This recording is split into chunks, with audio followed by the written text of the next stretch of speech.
Good morning, church. I'm Sarah Grant, and I work with young adults and worship. And today's Daily Hope is from Acts 1:8. It says, "But you will receive power when the Holy Spirit comes upon you, and you will be my witnesses, telling people about me everywhere in Jerusalem, throughout Judea, and Samaria, and to the ends of the earth."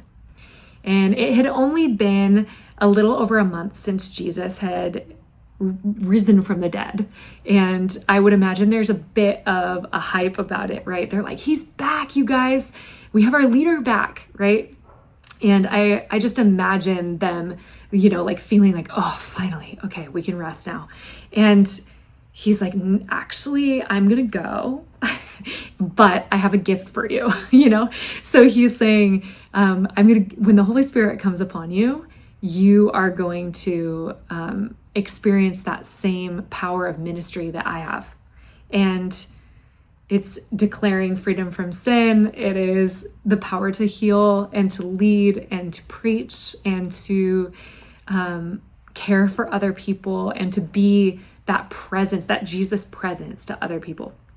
And verse 8 actually starts with a but.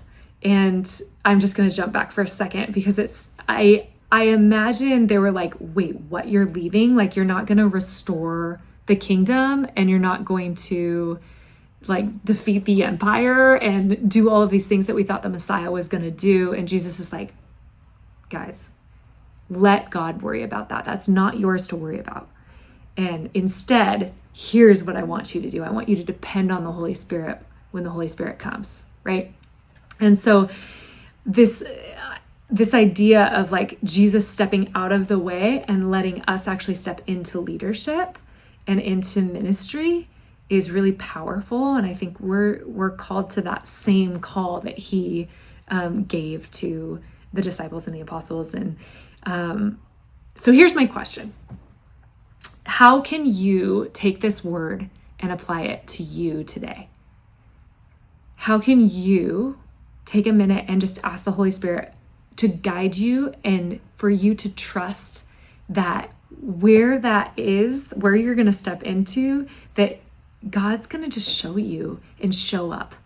And it could be in super simple things. It could be helping somebody with groceries. It could be being a listening ear to somebody. It could be telling somebody about Jesus that has never heard the gospel before. But it could also just be sitting with somebody who's grieving. And it's this beautiful dance that we get to have, this relationship with God where he shows up for us in those little moments. And that's actually where the transformation for ourselves comes, but also the transformation for our communities and for this world come. So we just want to give him the glory.